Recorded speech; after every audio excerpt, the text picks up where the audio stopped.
For all your photo, video, and voiceover needs, check out the fine folks at Blueberry Productions. They will take good care of you. If you don't believe me, you can see for yourself. Check out their work at blueberryproductions.tv, the Facebook page, Blueberry Productions, also a Vimeo page, a YouTube page, and it's Blueberry, BLUBERRY, Prod on Twitter. Check them out today. Blueberry Productions, great people, great work, great service. Hey there, your yard took a real beating this summer. Luckily, Scott's Turf Builder Winter Guard has your back. Just feed your grass with Scott's again this fall when the air is cool and the soil is warm. It's the perfect time to give your lawn a boost. If you do, Winter Guard will give your yard the nourishment it needs to help weak, thin grass recover and support root growth, giving you a greener, more resilient lawn both now and next spring. Guaranteed. Grab a bag of Scott's Turf Builder Winter Guard today. You'll be back to barbecuing in no time. This is a Scott's Yard. Hey parents, we all try to be extra careful with our children in the car, but then we get an important call or text. Remember, our children are watching. Make every drive a good example. Be in the zone. Turn off your phone. Visit childrenshospital.vanderbilt.org/BITZ to learn more about our Teen Driver Safety Program. Brought to you by Monroe Carroll Jr. Children's Hospital at Vanderbilt, the Ford Motor Company Fund, and the Allstate Foundation. Hello, my name is Travis Williams, President and CEO of Academics and Athletic Consulting, focusing on educating and empowering tomorrow's collegiate athletic leaders. My passion is for the education and genuine concern and care for today's student athlete. It's the centerpiece of my life's work. A college education, both in and out of the classroom, is a truly rewarding benefit. For more information on AAC, you can go to www.academicsandathleticsconsulting.com. Once again, www.academicsandathleticsconsulting.com. Or you can follow me on Facebook at Academics and Athletic Consulting, or Twitter at Coach TWill24, or Instagram Travis L. Williams 24. Or you can call me at 404-542-6079. Once again, AAC is very proud to partner with J.R. McHenry of the Bossman Radio Show, covering sports and entertainment across the country. Please tune in weekly for informative, entertaining, and expert analysis on today's sports and entertainment topics. Thank you.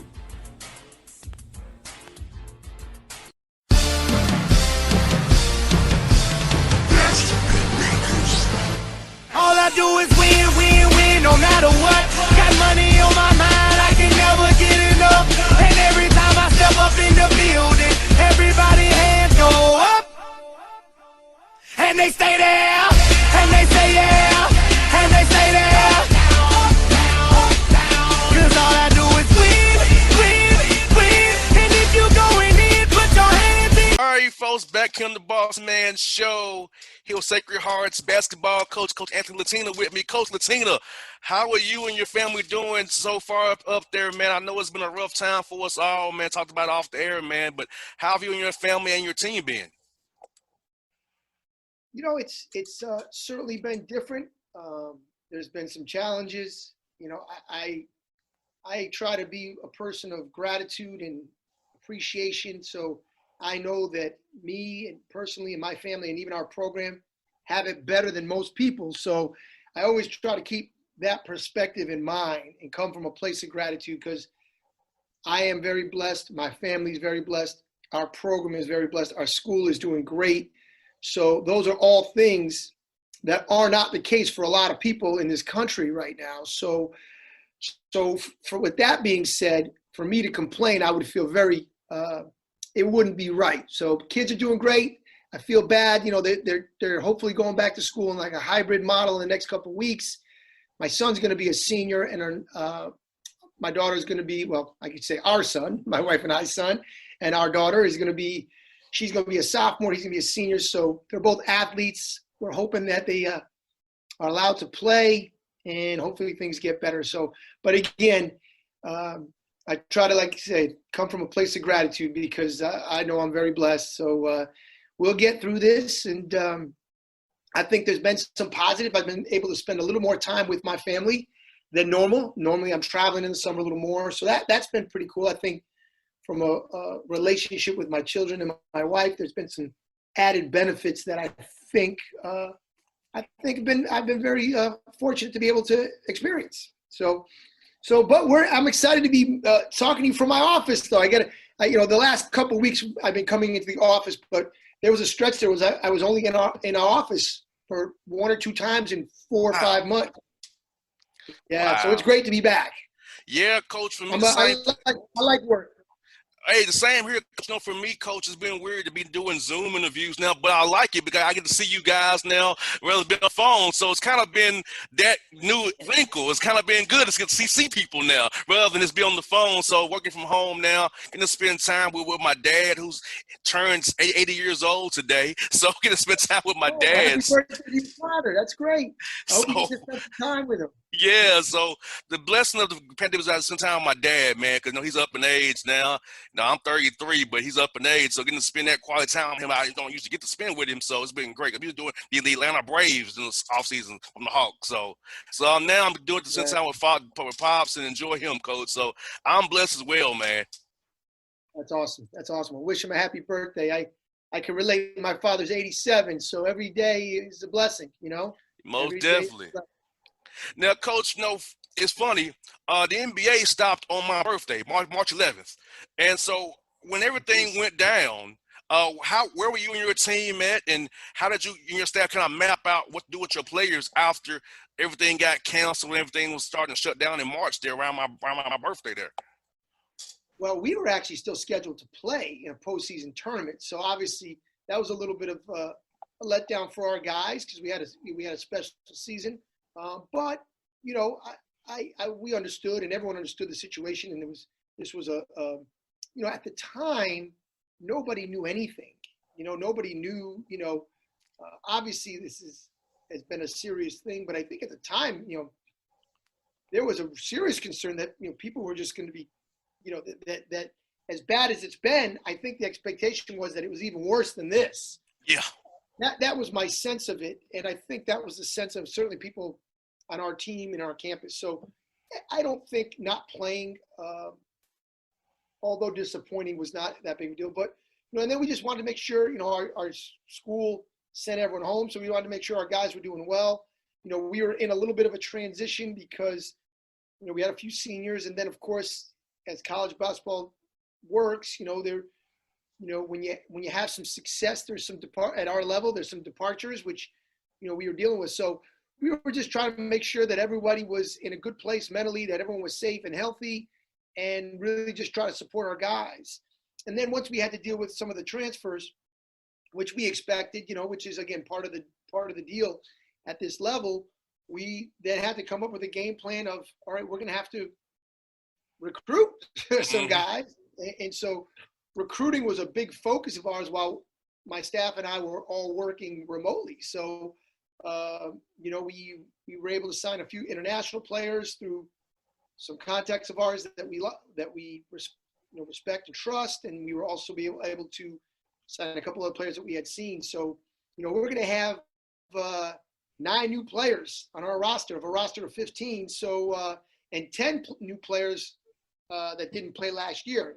Someone else sat out. So we're a whole new team. And once we got the roster situated, now it was a question of trying to get to know each other remotely. Most definitely. There's a lot of our guys. I mean, we had 10 new guys. Out of the 10, 5 or 6 of those guys had never met any other player on our team face to face because they didn't go through the traditional recruiting process of an official visit and those kind of things. So most definitely. It was really, really an interesting, unique time. I've been coaching for 25 years and experienced nothing like that. I mean, even the recruiting process, doing virtual tours, Zoom, virtual Zoom tours of campus and, things of that nature were it was great. I mean, I feel like I learned a lot. That's the interesting thing. There's been a lot of negatives, way more negatives than positive, but there have been some positives in terms of use of technology, Zoom. One of the things I with my kids, now my kids are older again, one's going to be a senior, one's going to be a sophomore, my own children, is we should never have a snow day ever again. Now in the Northeast, that's something you deal with all the time. I'm scared of snow, Coach. I'm scared of snow. Atlanta, snow shuts us down, man. Inch, we're done here. But my thing is this: we should never have a snow day ever again. Just if it's snowing, Zoom it. Zoom it, no question. So this way, in terms of in having younger kids at time, we know when they're going to end. We can plan for the summer programs, things of that nature. So I thought that was a positive, and then be able to, by use of technology and Zoom and being able to have some face-to-face contact with friends that are at a distance. I thought obviously we had FaceTime, but you become more comfortable with this. So that's kind of what we've been doing. And so now, some of our players have moved in, a few more are going to move in today, a few more, everyone will be in by Saturday. And we're really excited. It was,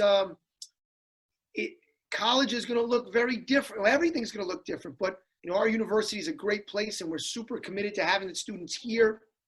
Obviously, we're taking some measures to make sure everyone stays safe. It's not the normal college experience. I've really tried to preach to not only myself, but our players and our coaches is that we're going to have to be very flexible. We're going to have to be patient. I'm very organized. Some people would call me obsessive compulsive. A matter of fact, I probably have an obsessive compulsive disorder that I've never been diagnosed with, but I'm going to have to be more flexible in terms of changing schedules. That's just going to be a reality of our lives right now. Even in our preparation, normally by this time, it was funny, we had a meeting with our staff yesterday. Normally by the middle of August, I have our whole schedule done. September, October, practice schedule, days off, game schedule. Even we have a bulk of our recruiting days penciled in at this point. We don't even have we have 3 weeks in September scheduled, and that's it because we're not sure when we're going to start playing, and a lot of variables out there. So, I think flexibility and patience, which is probably something you should always practice in your everyday life, is something we're really, really going to have to embrace, and that includes myself as well. So hopefully we're in that type of mindset, and we can kind of function in that type of environment. Now, Coach, I feel like this recruiting has changed forever now. So now with limited budgets, now you can just Zoom a guy, because I know at your level, at the mid-major level, sometimes the recruiting budget is not what a Power 5 or Power 7 school is, right? So it can save you money on the front end and the back end by Zooming guys. So now no guys out of reach now because of Zoom. Now the technology has made it better. So you can not have to be on the road so much. I'm late nights driving to see kids. Now you can Zoom them and talk to them that way and get to give them a Zoom tour of the campus. And that way, I feel like recruiting now, coach has changed forever now. For the better. Yeah, definitely. I mean, I think your reach can be a little wider. I'm a little old school still, that I think there's nothing like a face-to-face conversation. There's nothing like feeling a campus, touching a campus, that interaction. So I do think there are going to be some changes. There's going to be some steps that where you can really develop a relationship in a different way. And it's all going to come down to two is, so much of recruiting is, well, what's our competition doing? Because if our competition at our level, obviously we're not recruiting against the Dukes and, the ACC and the Big East and, that type of thing. But if teams at our level, like the Northeast Conference and the America East and the MAC and, the Patriot League are having kids on campus, then we're going to have to do that as well. So I think, but you're right. I think, with all the disruption, and people are going to be much more careful with their money, not only universities, institutions, but just businesses in general. So I think, you're going to have to be a little more creative, innovative, and just do the best you can. But I hope that the days of face-to-face interaction never go away, because I think part of me is that's what life is all about, is getting to know someone, shaking someone's hand and really looking them in the eye face to face. And I hope that doesn't go away, but you're right. There's no question that there are different ways to certainly get to the end goal of, because that's what recruiting is developing relationships, developing trust.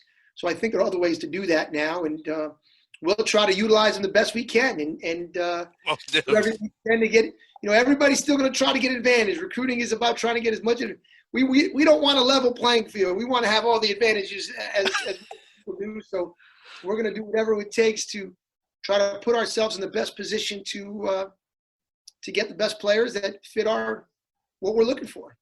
And Coach, speaking of that, I know at your level you have to play those guarantee games, and I've seen some contracts, Coach, that I don't like what I see. What they say if it's no fans, it's this, or if it's fans, it's this. Having to raise money for university, raise money for the non-revenue sports, and when you don't know if you're going to play non-con, because we don't know right now. That to me is scary for all across athletics because, like, hey, a lot of schools, I went to TSU, Tennessee State University. I know how small school life is. They need those guarantee games to survive for men's basketball, and football. I know that. A lot of schools that are smaller, they need that. So how do you feel about the possibility of not having those guarantee games to help fund the university right now?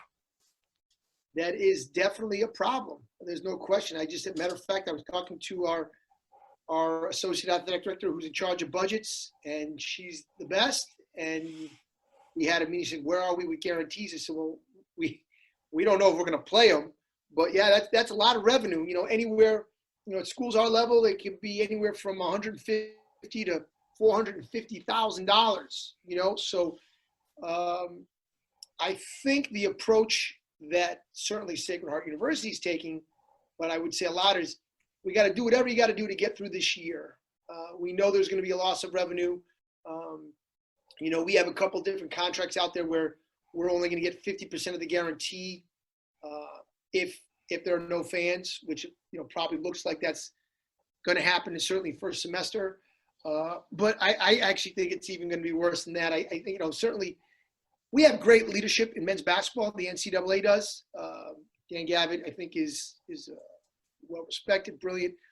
So I think the biggest focus right now for everybody in Division I men's basketball is let's do whatever we have to do to have a season, because the NCAA tournament is where the real revenue is generated. And not only for men's basketball, but like you said, I read this the other day, and I don't know if this is accurate, so don't quote me on this, but I think the NCAA men's basketball tournament brings in 90% of all the revenue the NCAA brings in. So the NCAA men's tournament pays for everything. People talk about football, and football makes a ton of money for individual schools. Like Alabama football makes millions of dollars for the University of Alabama. Michigan football makes millions of dollars. But the NCAA men's basketball tournament, that pays for everything. That pays for the Northeast Conference budgets and I would say outside the Power 7, I would say the Power 5 in the Big East, and I don't know who the seventh is. I'm trying to think, or maybe the American. The American, yep, the American. Yeah, outside of those 7 conferences, and you throw in Gonzaga, the NCAA tournament funds all these other conferences, the other 25 or so conferences. So everybody understands that. And it's not just for men's basketball players. I mean, that tournament funds the tennis teams and the golf teams and all the other teams, which are, those are important. You know who those are important to? The golfers and the tennis players and the track athletes. Those are opportunities for young people that may not have opportunities. So I do think there is a sensitivity and understanding, hey, we have to do whatever we have to do, not only just for men's basketball, because men's basketball and football are going to be fine because they make money. It's for all the other sports. Most definitely, yes. Because, and I know the NCAA, gets a lot of flack and, and maybe rightfully so at times, but it does create a lot of opportunities for young people that would not be there. All of our players are on a full scholarship.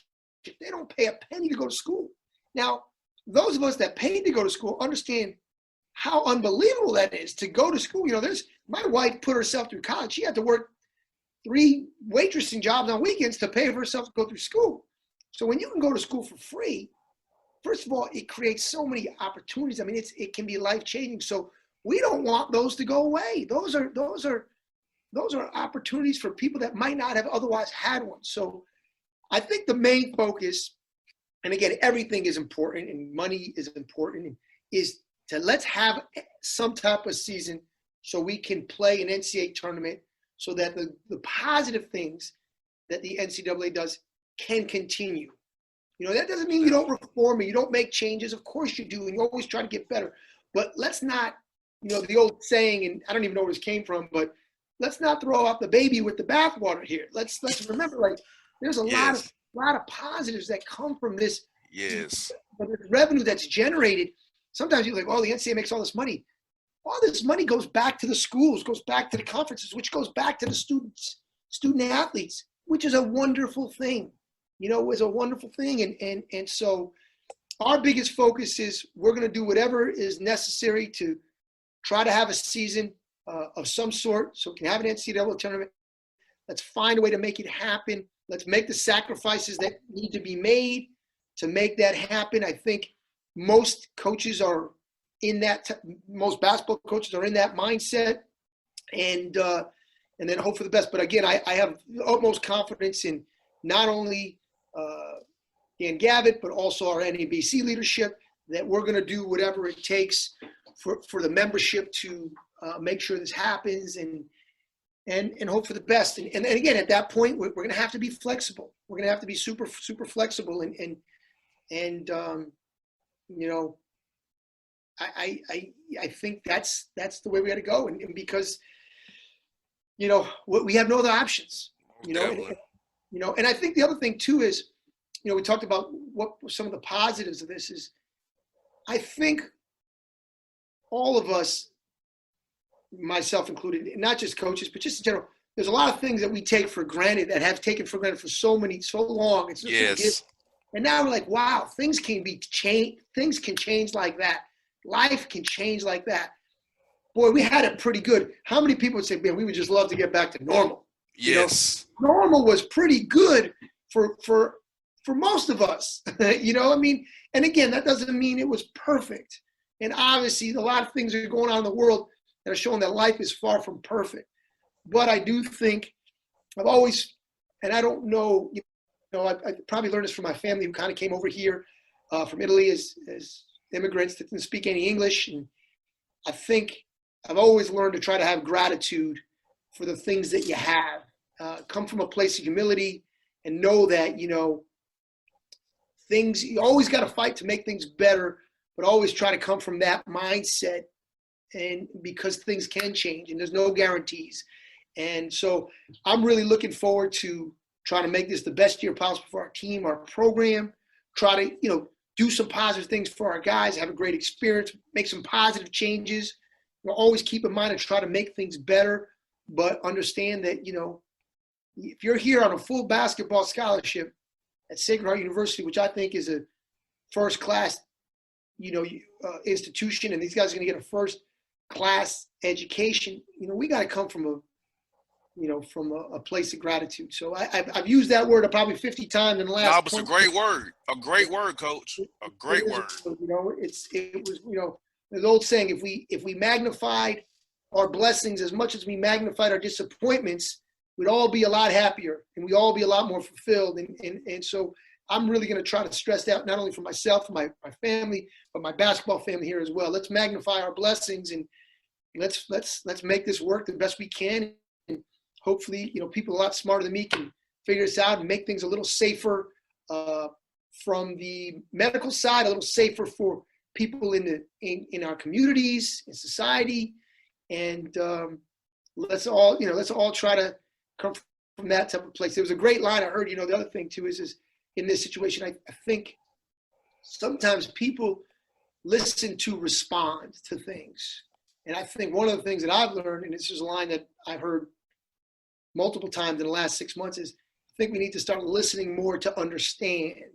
You know, listen to people. Sometimes we're having a conversation and we're just listening, waiting for you to finish talking so I can respond rather than say, all right, what is someone else saying? Especially when it comes to important things in life, is let's try to listen to understand a little bit. And if we do that, I think things will improve. Oh, definitely.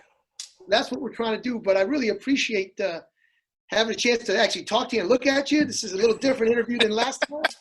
Yes. But that's kind of where we're at right now. And Coach, you know, since George Floyd and things have happened here in Georgia, Ray Sharp, Brooks, Brown Taylor, and Ahmaud Arbery, I've decided to use my show to help in the community. And Coach, I feel like I never thought I'd be in activism, Coach. I never thought I would get involved in that, but I felt motivated to do so because I'm 33, have a platform that reaches from Chattanooga through Macon, 1.1 million listeners beyond the digital platform. So I can affect changing people. And, you know, being with the Atlanta Hawks and working around the Hawks players, I feel like I have a platform to give people a new perspective that, hey, we can do this together. My dad was a barber, Coach, so I've been doing with people my whole life in the barber shop. You know, he's a barber. My mama's a psychologist. So from day one, I've done different backgrounds from day one. I can do anybody, like any background, right? So knowing that, I've said I'm gonna still cover my sports, but also talk to people that make a positive change, because together, what's going on in the world, we're now talking about us coming together as one to find common ground, happy medium to just agree on these set of right and wrong principles to make things better for everybody, generation after us going forward. Because my dad's 80 years old today. I'm 33, so we got 2 different generations apart, pretty much age-wise. So I'm looking down the road, and he grew up in an area where it was segregated in Atlanta. He could cross railroad tracks after dark, right? So he's lived these things, and I'm living a little bit differently than him. But I want to make it better for those after me, Coach. So that's why I feel like, you know, this COVID gave me a chance, and things has happened where it's inspired me to use my platform for good and be better and help people be better going forward, Coach. Oh, no question. I mean, you said that. You couldn't have said that any better. I mean, that's what. Hey, listen, we all want the same things. Everyone wants to feel safe. Everyone wants to, you know, have an opportunity. I mean, all of us. This is the thing that I always try to stress to our guys, and I've been blessed to play basketball. I grew up in a city. I grew up in Hartford, which was a very diverse city, and the one thing I find is people are a lot more alike than they are different. Yes. Right? We're all unique, but we're a lot more alike than we are different. And I think that doesn't mean we don't have different perspectives and different life experiences, because we certainly do. And again, you don't ignore those things, and you don't pretend that they don't exist. Of course that you do. You try to make things better. But if we come from a place of, hey, we're a lot more alike, we probably want most of the same, the important things, like we want the same things. And I think you try to listen to understand, then things start getting better. I mean, these things happen on an individual level. I think, you know, as you know, relationships develop and people see different people and they say, wow, he's a great person and that person's a great person and this is not what I thought and that's not what I thought and stuff like that. I think things get better. So I'm a very optimistic person by nature, but I am super optimistic. I think when all this is over, coronavirus and a lot of the civil unrest, I think we're going to come out a lot better. I really believe that. I'm not one of these people that says, you know, things are getting worse. I don't believe that. I think things are going to get better. I think things are getting better. I think the fact that things can be discussed now more freely than they ever were is a positive, you know? And I think now the one thing that we need to do is, because sensitive topics are being discussed much more freely, I think the empathy and understanding has to increase with that. Yes. Because now we are going to talk about things now that we didn't maybe talk about 25 years ago when I first started coaching. And in doing that, we have to all, and this is an individual thing, and I think everybody has to do this individually, is, hey, listen to understand, listen with empathy, listen with humility. Know that you don't know. Great philosopher, I don't know if it was Socrates or Aristotle or Plato, one of them said, I know that I don't know. And that's why, where the wisdom is that you know you don't know everything and that you can learn something. You know, one of the things I'm stressing to my players is you want to have a good day. There's 3 things you got to get better. You got to get better every day at 3 things. You got to become a better, you got to 3 different areas you got to get better. Your body, that's physical, whether it's a workout, whatever. Your mind, all right, or your reading, and your soul. And that's different to a lot of different people. If you got better in those 3 areas today, that's a heck of a day. Yes, you know, indeed. If you get better in 3 years, if you have exercised or worked out or whatever level you are, if you're a basketball player and you worked on your game or you push yourself, that's a good thing. If you read a book that maybe you wouldn't read or exercised your mind and then exercise your soul, which is, again, that's a tricky thing. We're a Catholic university, so, our easiest way to exercise soul is prayer. But there's other ways. Some people don't believe in God, which is fine. So maybe you meditate or maybe you do something. Maybe you have a gratitude journal. But let's make sure we're getting better in those 3 areas every day. If people are committed to doing those 3 things, we'll be a healthier society. We'll be in a more educated society, and we will be a more tolerant society. And then things are really going to get better. But again, I'm optimistic, and I think we're going to be better for this. All of this, I think, most growth happens when you're uncomfortable. Yes. And a lot of us are very uncomfortable right now for a variety of reasons, whether it's your 80-year-old dad or my 87-year-old father not being able to. My dad goes to his club, his Italian club. He hasn't been there in 6 months. That, other than spending time with his family, that's his favorite thing to do. And he hasn't done that. And I have two older sisters, and I said, man, when do we think it's safe to let him go to there? And I'm like, you got to understand, I'm trying to, this is important to him. This was his thing. I know it's not important to you guys. You guys think it's silly, but it's important to him.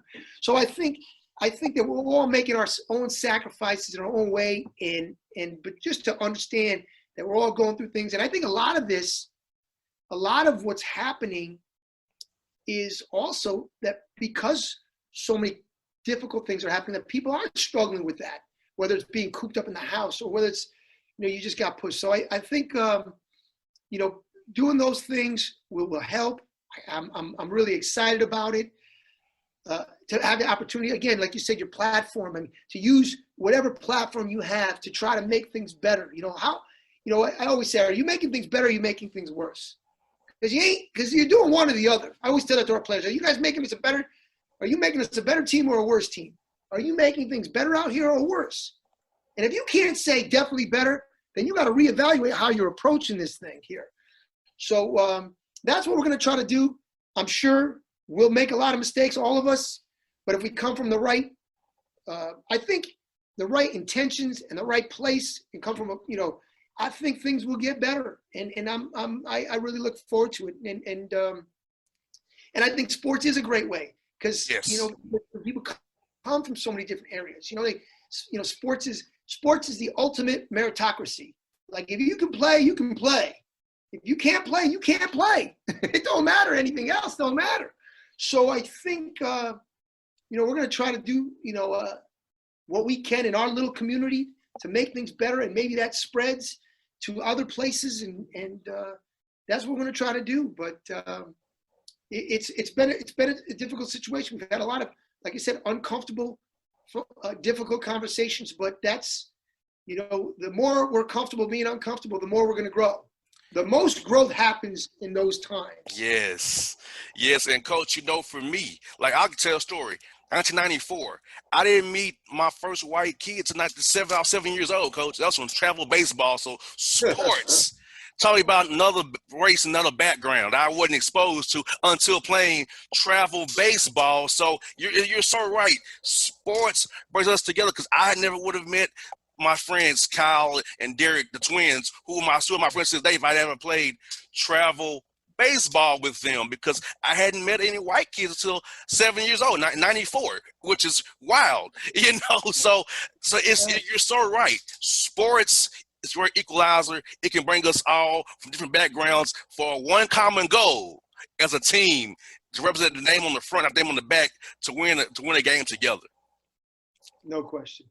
No doubt about it. So, no, it's so we just got to keep doing the right things and keep doing our best, and be understanding as we can of people. Know that people are going to make mistakes. Let's not bury somebody when they make a mistake, no matter who it is. You know what I mean? If whether it's let's try to, that's the one thing I fear is people are going to make mistakes. So especially as we have more difficult conversations, things might be said that offend. So let's understand, hey, where you came from, and how do we correct this? And why did that bother you but not bother me? Because I don't understand why that's bothering you. I have no idea. But it really is. So tell me, maybe help me to understand that. So I'm really trying to encourage that my players, because there are certain things that my players say that really bother me, but they don't bother them. And I'm like, well, I'm trying to understand, how does that not bother you? So I think there's that part of it. And but again, I think when we all come back to, we're a lot more alike than we're a lot more different. Then boy, when we come from that place and that thought, you're right. We all want to be fulfilled, and we all want to be happy, and we all want to have opportunity, and those are universal. I don't care whether it's the United States of America or the most remote island on this in the world. I mean, that's what people want, and that's what people need, and that's where people thrive. So we got to all try to come to there, and it's not going to be easy, but it's worthwhile. You know what I mean? Definitely. And most things that are worthwhile aren't easy. Oh, definitely. Well, Coach Latina, this has been great to catch up with you, man, and see you, man. We can have this great conversation, man, about life and just how we can make things better, man, and how Sacred Heart's going to do their part, man. It's been enjoyable. We'll do this again real soon. We'll do another Zoom, coaches. I really enjoyed this, man. Anytime. I enjoyed it tremendously. You stay safe. Happy birthday to your father. Please, have a great day with him. And anytime, I would love to speak to you. I really enjoyed our time. Anytime, Coach. Hey, you be good, buddy. We'll do it again real soon, man. All right. Take care. All right. See you, buddy.